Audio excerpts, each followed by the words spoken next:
Thanks again for being here. We begin tonight with a new political drama ahead of 2027 elections. Governor Seyi Makinde says he will not support President Bola Tinubu's re-election because concerns about the survival of democracy in the country.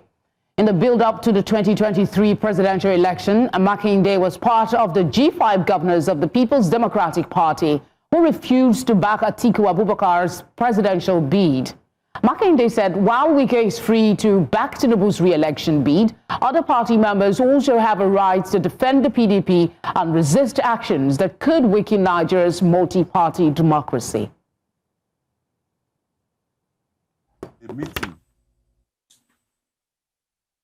with the president and Wike. And I'm saying this, in an open chat. The president's chief of staff was also in that meeting, and a few others. And Wike said to the president that, well, sir, I will hold PDP for you, against 2027. I was in shock. So we got up, we got to the veranda. I said, Wike, did we agree to this? I don't like talking about people, and I will not talk about people or talk about events. But I'll talk about the real issue. The real issue is that Wike would like to support the president for 2027. That's fine. It is within his right to do that. But also some of us that want to, ensure that democracy survives in Nigeria. We don't drift into a one-party state, and we want to ensure that PDP survives. It should also allow us to do our own thing. That is just the issue between me and Wike. And I confided in a mutual friend of us. After that, is that I was in a meeting with the president and Wike. And I'm saying this, in an open chat. The president's chief of staff was also in that meeting, and a few others. And Wike said to the president that, well, sir, I will hold PDP for you, against 2027. I was in shock. So we got up, we got to the veranda. I said, Wike, did we agree to this? I don't like talking about people, and I will not talk about people or talk about events. But I'll talk about the real issue. The real issue is that Wike would like to support the president for 2027. That's fine. It is within his right to do that. But also some of us that want to, ensure that democracy survives in Nigeria. We don't drift into a one-party state, and we want to ensure that PDP... Meanwhile, the Independent National Electoral Commission, INEC, has rejected a request to recognize Factional National Working Committee of the People's Democratic Party, citing unresolved court cases. INEC says it cannot recognize the PDP National Working Committee led by Kabiru Turaki due to conflicting court judgments over the party's leadership crisis. The faction backed by Oyo State Governor Seyi Makinde and Bauchi State Governor Bala Mohammed held a national convention in Ibadan in November where new party officers were elected. Razak Ulukoba is a member of the ruling APC. He joins me alongside political analyst Jake Epele for this conversation. Thank you very much, gentlemen, for being here. We're focusing on the media charts today. I will start with you, Jake, please. Your assessment as to why this media chart held in the first place, and perhaps the purpose and the revelation, in quote, of Wike's intentions. Wike of Makinde. Anyway, look, this is a complete charade. it's like a masquerade that is dancing in the village square, and someone somewhere is beating the drums for the masquerade that we're seeing. I don't believe anything and everything that Makinde says. I don't believe that he is openly criticizing his bosom friends. There are two bedfellows that everybody knows. For Makinde to have the temerity to start criticizing his friend, his very close friend, shows you that something somewhere is going on that any political pundit can easily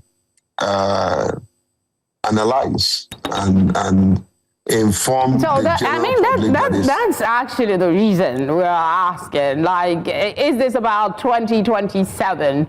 Or this is somebody who genuinely wants to ensure we don't move to a one-party state? He's not honest about his expression. Listen, I think this is what I think. I think Makinde wants to run as a presidential candidate of PDP, knowing fully well he is a very weak candidate. For heaven's sake, who knows Makinde, apart from the fact that he's Oyo State governor? He's very much relatively unknown in political circle.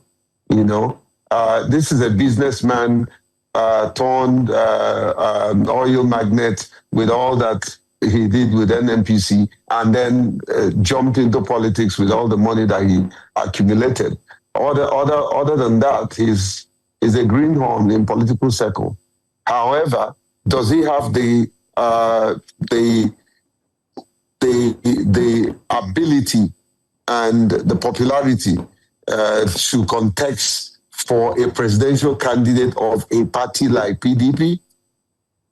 I'm not a politician, but I'll tell you, absolutely no. All right. You know, so I feel that he wants to run, and he will run as a very weak candidate, which gives APC the chance to outrightly win him in a landslide. This is they just cooking up a script that will soon play out. All right, Jake, let's bring in Razak and just take your general impression as well of this presser looking at Wike working in the APC, but is a member of the PDP. And then you have this accusation, weighty, some would say. What is the conversation going on in the APC after this media chat? Thank you very much. I'm just a sympathizer of APC. Yesterday, today, and tomorrow, I always support APC because of our collaboration with them as activists, with the promise of restructuring. With that as it may, APC has brought Wike on board to work with it as a part in government. That's not the first time. If you remember Uncle again, who was a member of AD and worked very well with Obasanjo, all the factors that would compel us to draw a conclusion that the government of the day is pursuing a one-party state is absent. One of it is that opposing views will not be tolerated, and there will be persecution of opposition. The method employed by APC at the moment is the same method employed by PDP in the past. So, to draw conclusion that APC is dragging Nigeria into a one-party state cannot hold water. What we should be frank enough to admit is that PDP has failed. All the mechanism for putting up a credible opposition is missing in them. So any Nigerian that joins them to draw the conclusion that it is Tinubu that is responsible for that shift towards a one-party state. You should go back to their political textbooks. That's not how to run a one-party state. It's not. See, a country that does not run a party of ideology will always patronize any party in power, which is the case at the moment. The manifesto of PDP is not clear enough to be called a party of ideology. So they have nothing to look up to as an ideology to work on, as an opposition to engage the ruling party. And that is what is responsible for why they consistently gravitate towards party that is in power. So, and that's the summary. You see, just like what my colleague Jake has said. If you can hear me, I need you to chip that in. You said our country, we don't have parties who have ideologies, we don't gravitate. Yes. Yeah, so are you saying both the PDP, the APC, and all other parties are just here as vehicles and not really ideologically grounded per se? If that is the case, why do we have this flock of people moving to the ruling APC? That's what I'm saying. Any party, anywhere in the world where there's a party of ideology, you will stick to your party and wait until you come back to power. PDP has lost 2027. What they should be looking at now is to go back to the drawing board so that they won't lose 2031. I have little respect for all the people that are leaving PDP now for APC, because if the table should turn around in the future, they will do exactly that. They are creating confusion in the mind of Nigerians. And it's not going to help our nation. I like APC, and it's not likely for me to like PDP. But as much as I like APC, I want a strong opposition. Opposition helps your democracy. If you don't have a strong opposition, your democracy is weak. So the fact that opposition is disappearing today in Nigeria, I don't like the idea. And we should not be shifting blame. All right, then. I mean, we do have a situation on our hands, and what happens in the coming days will reveal where we're headed as a nation. Jake, I just want to ask you this, maybe both of you quickly, in 30 seconds each. Wike used to have a media chat. I think, correct me if I'm wrong, this is Seyi Makinde's first national media chat. Some people are saying, is this copycat, do me, I do you? Quickly, in 30 seconds. And what would that mean? It's not this. There's nothing new under the sun. It's not. Sorry, please, when Jake lands, Razak, you take up, please. Okay. Yeah, it's not a copycat per se. There's nothing new under the sun. Makinde is strategically trying to launch himself by borrowing a leaf from his friend. Forget about this coming to criticize Wike. They're still friends. That's what politicians do.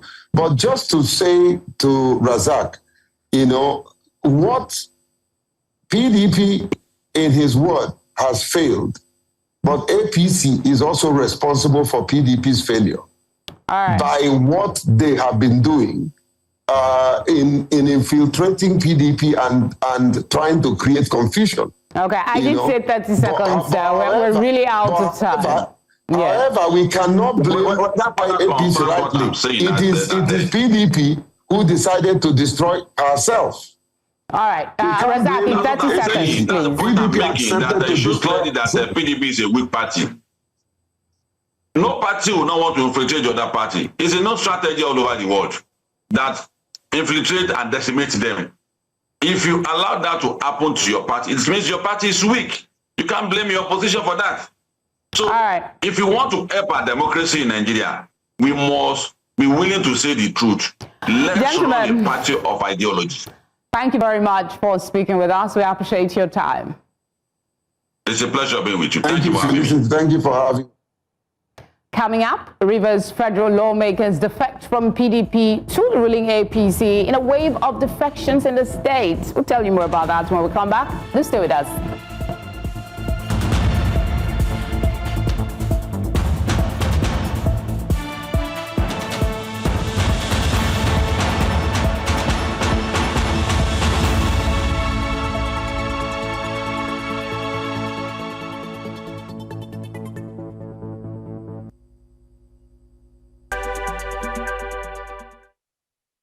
Thank you for staying with us. Let's now tell you that 6 People's Democratic Party (PDP) lawmakers in the Rivers State House of Assembly have officially announced their defection to the All Progressive Congress (APC). The defecting lawmakers are Dumnamene Deko, representing Kana Gokana Federal Constituency, Solomon Bob, representing Ahoda East, Abua Odwa Federal Constituency, Hart Godwin, representing Degema Boni Constituency, Victor Obuzo, representing Ahoda West, Ogba Egbema Ndoni Federal Constituency of Rivers State. Also defecting are Blessing Amadi, representing Port Harcourt 2 Federal Constituency, Felix Uche, representing Elemetai Oyigbo Federal Constituency of Rivers State, all from the People's Democratic Party. However, the minority leader of the House challenged the announcement on the floor during plenary. Is taking portion to Section 68, subsection 1G of the Constitution of the Federal Republic of Nigeria 1999 as amended, following persistent divisions within the PDP that have undermined party cohesion and effective functioning at both national and state levels, including Rivers State. As a representative of the people, my paramount obligation is effective and stable legislative service. After due consultations, I'm satisfied that the APC, this action is taking portion to Section 68, subsection 1G of the Constitution of the Federal Republic of Nigeria 1999 as amended, following persistent divisions within the PDP that have undermined party cohesion and effective functioning at both national and state levels, including Rivers State. As a representative of the people, my paramount obligation is effective and stable legislative service. After due consultations, I'm satisfied that the APC, under the leadership of President Bola Ahmed Tinubu. As 2025 winds down, Nigeria's economy is closing the year on a note defined by aggressive reforms, shifting market dynamics, and renewed local and foreign investment. From record corporate tax mobilization to major energy sector milestones, analysts say the policy choices made this year will shape growth outcomes in the years ahead. Business lead correspondent Nasir Agbalaya reviews the key economic developments of 2025. And take the necessary steps.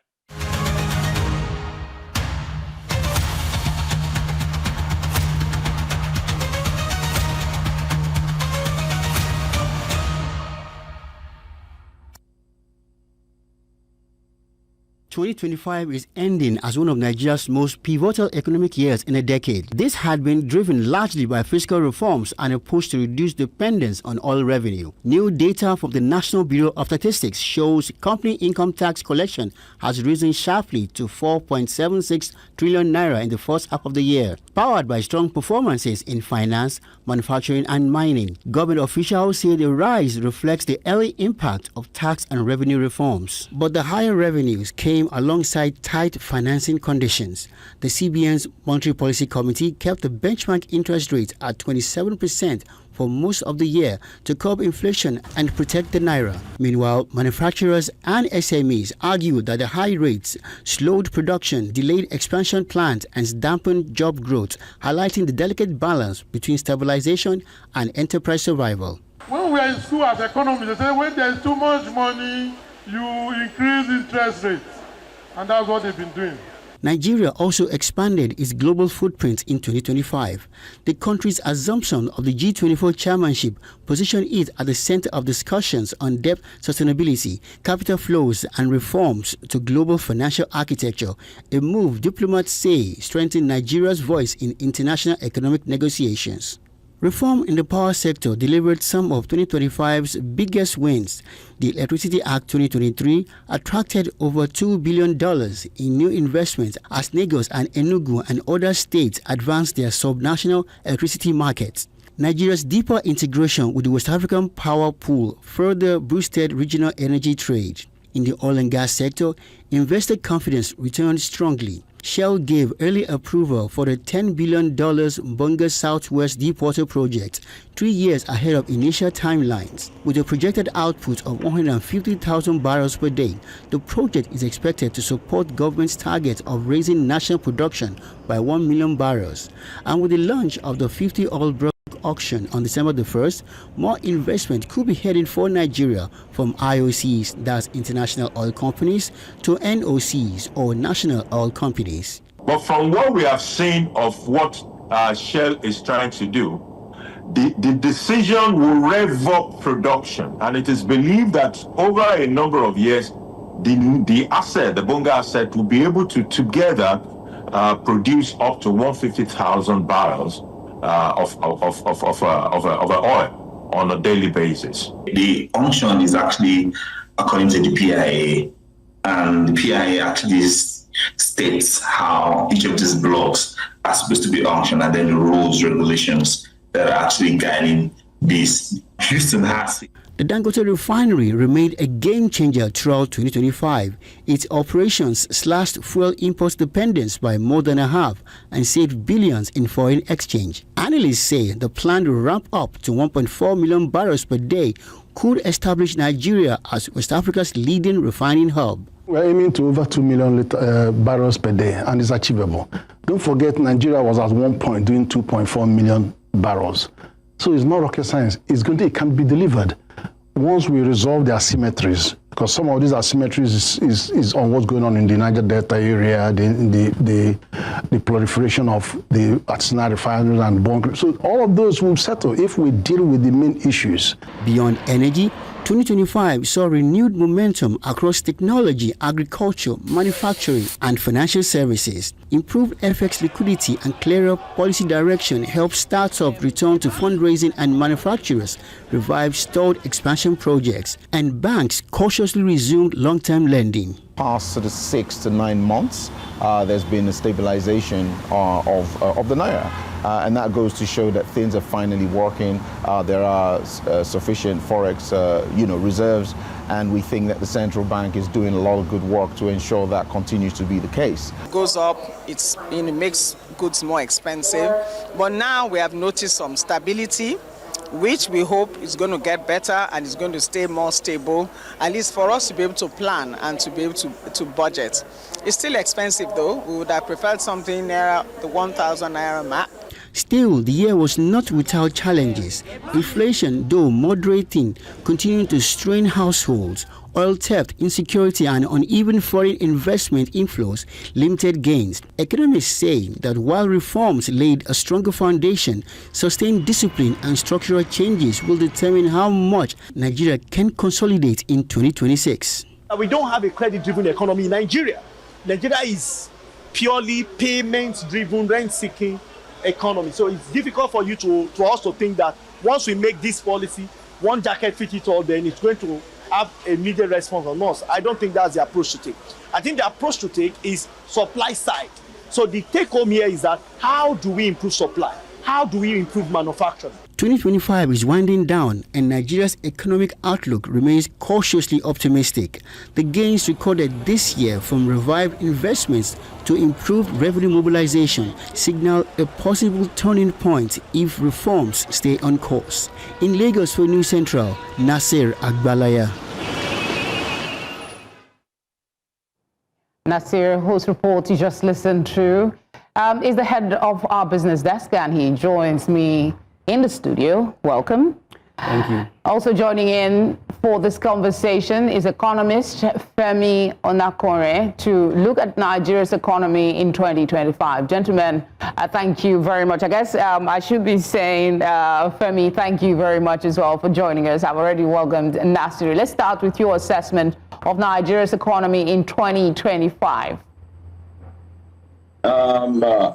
Thank you for having me. 2025 has been an interesting year for the country. Interesting because it actually exposed some frailties, and it also revealed the progressive thinking of the current administration, which is encouraging for most economists and international economics observers.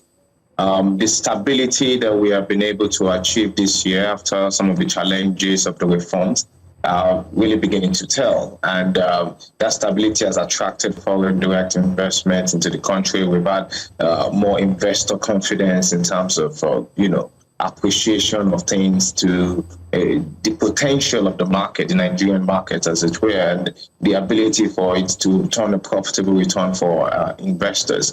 Overall, the GDP grew, and it's been, almost 4%, about 3.9%, GDP growth rate, which, though modest, is quite impressive considering some of our deficits as a country and all the challenges we have across different areas, the legacy issues across different areas. 2025 is a very interesting year. It was a year filled with optimism, a lot of reforms, changes, the reforms in the power sector, liberalizing the sector, and enabling the subnationals to actually generate their own opens opportunities for infrastructure growth and increased productivity across board. But in all, though it has not translated on the microeconomic stage, 2026 is the window we are looking at. Is how you can build on this and actually layer productivity on the gains that have been made. We still have sustained infrastructural deficits, which need to be addressed. But at the same time, we must appreciate that we have come a long way from the uncertainties of 2022, 2023, and 2024. Nasir, your report covered quite a lot. So I'll just pick one in specific. Is Nigeria striking the right balance between fighting inflation and supporting enterprise growth from your assessment? Yes, they are, but more can be done. Now, throughout this year, the MPC had literally kept the MP monetary policy rates at 27%. Yes, they are fighting inflation, but that is still a bit hard on manufacturers.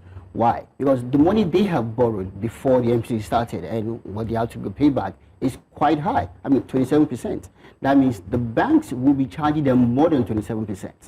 So it is still a bit high. It is possible that as we move into the new year, it could be a bit lower. Already, inflation has reduced considerably. So we are looking at it, but for next year, this will be to have eased down a bit more to literally help more manufacturers produce more goods, and that means Nigeria can further export. All right, Femi, at some point in the year, the DG of World Trade Organization, Okonjo-Iweala, said Nigeria's economy was on the right trajectory. At this point in the year, would you still see her reiterating that statement? I think she's absolutely spot on. The economy is on the right trajectory. If we're being objective and remove, all the political noise from the narrative, it is on the right trajectory. The growth that has been seen in the GDP, the stability that has come from the different reforms across sectors, some of the improved ease of business and ease of some federal operations as also people to invest and move forward on it. So basically, I will believe that she is on the right path. She said the right thing.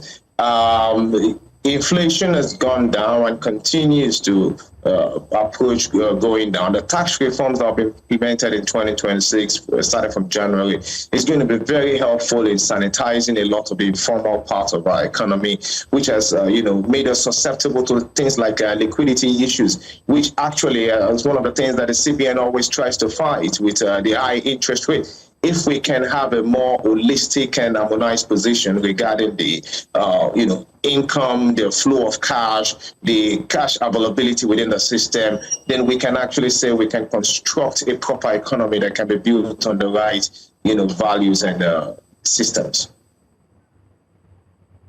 All right, Naz, I want you to speak to the power sector reforms that we've seen. How transformative have the power sector reforms been for state economies, for Lagos and Enugu? it's quite good I mentioned those two states, because those two states, they have already domesticated the laws. That means that they have their own regulatory agency now. So all discourse in their jurisdiction follows those laws and not the federal one. But the quite interesting part there is a good number of them literally just mirrored what the federal had been doing. Now, they also are able to raise money on their own, meaning that they are really fairly independent as it is now. But that independence has not translated well for consumers, because the tariff are still basically the same thing, what it was under INEC and what they have now. So it isn't so much of a difference, it is. And considering also that the power supply that these discos are selling to consumers in Lagos and Enugu have not improved at all. So the final consumer have not really benefited at the moment. Well, who knows, maybe by next year that could change, since the liberalization is getting stronger and more individuals are able to buy bulk power. It's possible that from next year, consumers will benefit more, but as it is, no change at all. Nasir, thank you very much for speaking with us and the reports that you put together. Thank you for thanking me. Femi, always a pleasure to have you on the news. Thank you for your time. Thank you very much. A pleasure. It's compliments of the season. Compliments there. Tonight returns after this break. Do stay with us. The Senate has passed President Bola Tinubu's 58.47 trillion naira 2026 budget proposal for second reading. The appropriation bill was passed on Tuesday following a lead debate by the Senate leader, Opeyemi Bamidele, who sponsored the bill.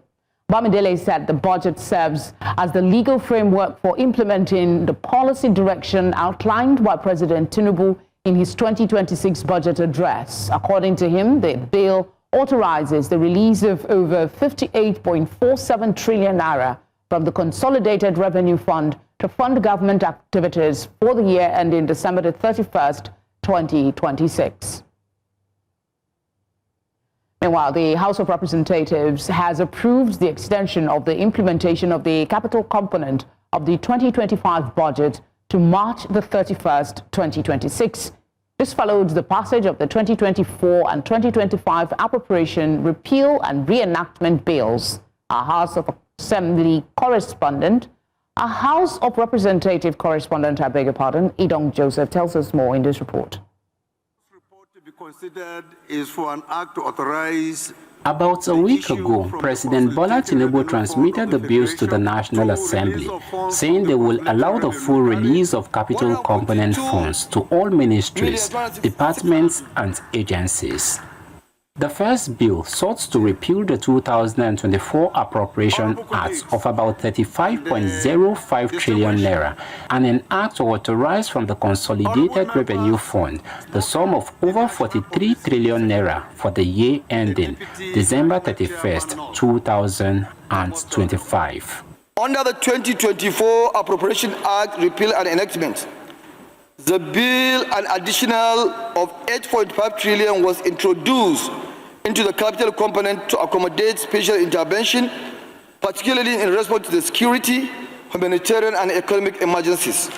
The second bill proposed repealing the 2025 Appropriation Act of 54.9 trillion naira and reenact or authorize the issuance from the Consolidated Revenue Fund of the Federation the sum of over 48 trillion naira for the year ending 31st March 2026. Under the 2025 Appropriation Act repeal and enactment, the bill, the sum of 6.674 trillion was reduced from the capital allocation and rolled over to 2026 fiscal year due to funding constraints. Before the proposal, the House had first resolved into the Committee on Supply to consider all the 13 clauses. 41,744,507 from the Consolidated Revenue Fund for 2024. Carried. 2. Release of funds from the Consolidated Revenue. Carried. Environment. Carried. Quadrigendum. Carried. Earlier, the House passed the amendment of the Electoral Act of 2022 to regulate the conduct of federal, state, and area councils in the Federal Capital Territory elections. The elections and for related matters. Third reading. This bill is read the third time and passed. Following the passage of the bills, the House suspended its rules to adopt the votes and proceedings of the day, and then adjourned sessions to January the 27th, 2026. In Abuja for News Central, Idong Joseph. Minister of Information and National Orientation, Mohammed Idris, has dismissed claims of multiple or altered versions of Nigeria's tax laws, insisting that only one official document exists. Speaking on Monday in Abuja during a press conference on the federal government's achievement in 2025, Idris addressed concerns over alleged discrepancies in the tax documents that were recently gazetted. The minister urged Nigerians to remain patient, saying the government is awaiting the outcome of the National Assembly's probe into the matter. According to him, as far as the federal government is concerned, there is only one authentic version of the tax laws. And Lagos is wearing a new glow this Christmas season. From major highways to iconic public spaces, festive lights and decorations are transforming the city's landscape, drawing admiration from residents and visitors alike. News Center's correspondent Israel Iferobo takes us through the sights and sounds of a Lagos Christmas. Africa's most popular city, Lagos comes alive in a different light. From the sweeping curves of Odumodublvck Road to different parts of Victoria Island, Christmas decorations now shimmer across major routes, painting the city in red, green, gold, and white. It makes me know that something is happening, that it's not a regular season, it's the birth of our Lord, celebrating the birth of our Lord Jesus Christ. Mood of Christmas, you feel something good is in the air, and you feel delighted. Exactly in the evening like this, you feel happy, cruise around, you enjoy the festivity of the season actually. So the lightning, to me, it's good. The fact that people are taking the celebration serious this year, it's amazing, super amazing to me. Like, I'm super loving it, and I wish we could continue. And there's a lot of things going on, the insecurity and a lot of things, like the fact that people are still taking their time to celebrate the season. Christ is the reason for the season, so I'm super happy. Families slow down to take pictures. Drivers ease off their horns. For a moment, the usual rush of Lagos gives way to wonder. Christmas, yes. It reminds me of, those days we used to live in thatch houses. We make thatch houses, that jollof rice and the white rice and stew kind of thing, aroma and other kind of, that's what it just reminds me of at this time. The help of parents buying good things for with the children in those days, Then there's nothing like religious story, the Muslim, the Christian, we all mix together to enjoy the Christmas season. The season beautification is part of efforts to enhance the city's outlook during the holidays, boost tourism, and spread festive cheer across communities. It's Lagos, and it's typical for Lagos to be buzzing and bubbling. It's not like the show doesn't stop in Lagos, and in this season it's just much more than it usually is, and it's super beautiful. I love the way Lagos is looking. Like, everywhere you are turning, you are seeing lights, music, everything is just going on. You are feeling that the season is here actually. From busy highways to government districts, these Christmas lights are doing more than brightening Lagos streets. They are telling the story of a city celebrating resilience, culture, and the joy of the season. The Lagos is Lagosing. Well, as Christmas Day draws closer, the glowing streets stand as a souvenir that even in a city that never sleeps, there is always time to pause, to reflect, and of course, to celebrate. In Lagos, for News Central, Israel Iferobo.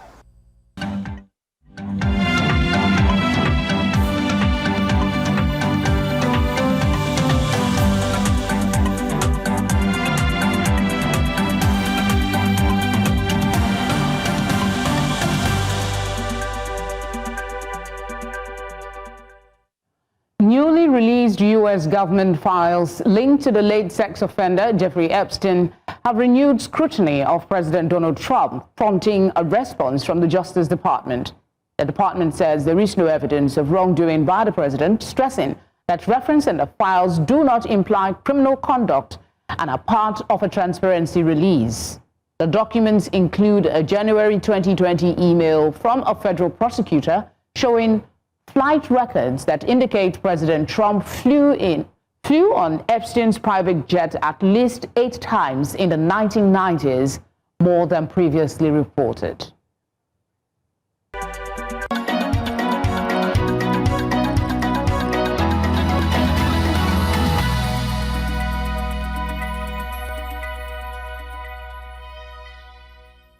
This segment is brought to you by MoneyPoint.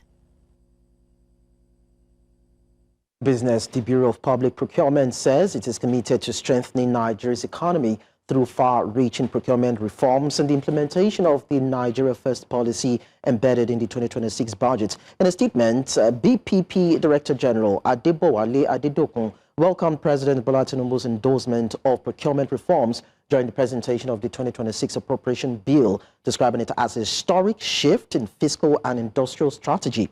Adedokun said the policy mandates ministries, departments, and agencies to prioritize Nigerian-made goods and local companies, aiming to boost local industries, create jobs, and reduce imports independence and dependence.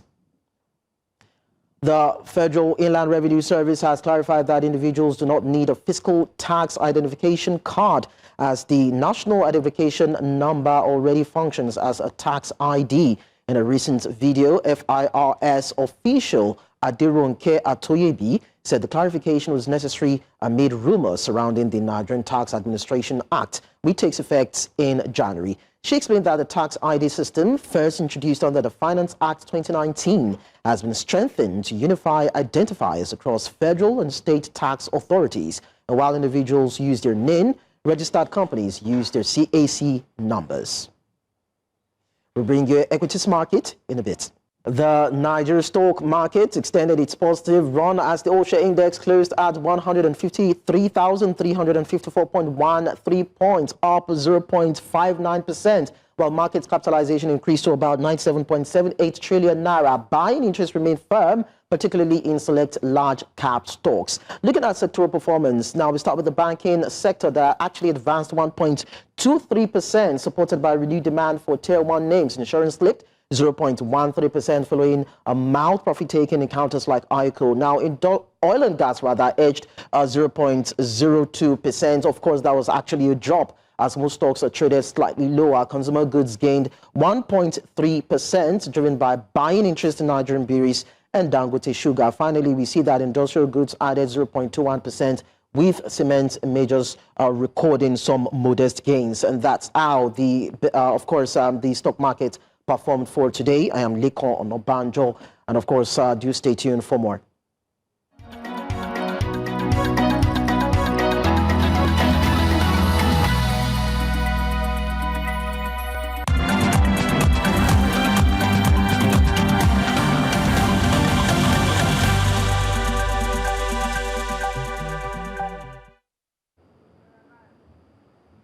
Nigeria opened their 2025 Africa Cup of Nations campaign with a hard-fought 2-1 victory over Tanzania in Group C in Fez. The Super Eagles dominated early and took the lead on the 35th minute when Shemi Ajayi headed in Alex Iwobi's cross. Tanzania equalized shortly after the restart through Charles Mbawamba, but Nigeria responded quickly as Ademola Lookman struck from outside the box to restore the advantage. Victor Osimhen had a goal ruled out for offside and went close on several occasions, while goalkeeper Zuberi Foba kept Tanzania in the game with fine saves. Nigeria managed the closing stages well to secure 3 points and a positive start. Let's cross to Marrakesh in Morocco, or rather Fez in Morocco, where we have our sports correspondent Udoka Njoku, who's going to give us live updates from the stadium in Fez. Udoka, good evening to you. Thank you for joining us on the news tonight. Quickly, are the fans in Morocco pleased with the Super Eagles and their performance today? Well, thank you very much for having me up. It was a great game of football. Risky play from the Super Eagles of Nigeria, but we eventually got the 3 points. It was not the scoreline we wanted. We wanted more like 3-0, 4-0 bashing to make a statement in the tournament. But The Moroccan fans are supporting Nigeria all the way, screaming just one name right there in the stadium. It was only Victor Osimhen. They kept on screaming, Osimhen, Osimhen, Osimhen. But of course, his goal was ruled out for offside. Not such a great performance from Nigeria, but they're quite positive heading into the next game against Tunisia. The coach has promised that his boys will take it one game at a time to see how they can go further in this tournament. A lot of journalists were not quite pleased with the Super Eagles of Nigeria. Meanwhile, during the second, when we had the mixed zone, not all the players wanted to talk press because they were not so impressed with the performance. But we're looking forward to the next game against Tunisia. Hopefully, it will be better than what we saw today. All right, then, just before we let you go, any injury news after the game? No injuries at all. No injuries at all. We're expecting the full squad for training tomorrow. No injuries so far for the Super Eagles of Nigeria. All right, then, Udoka, thank you very much for joining us on the news tonight. Do stay safe. Thank you. All right, then, that's all on Sports News tonight. I am Okpeoluwa Adibari. Entertainment is next with Edewo. And quickly in the world of entertainment, Chocolate City has accused rapper Odumodublvck of physically assaulting one of its artists backstage at the recent Rhythm Unplugged concert. The label alleged that incidents involved aggressive behavior that went beyond professional boundaries and cited multiple claims of harassment and physical confrontation involving staff and associates of the record label and Black Bones. Odumodu has not yet responded in any detail, but the accusations have sparked widespread discussions about artist conduct, accountability, and conflict management in Nigeria's live music scene. Now, fans and industry leaders are weighing in the conversation, highlighting the growing need for professionalism and clear protocols during high-profile entertainment events. Quite an interesting one, if I should say so myself. But that's all we have on entertainment tonight, by the way.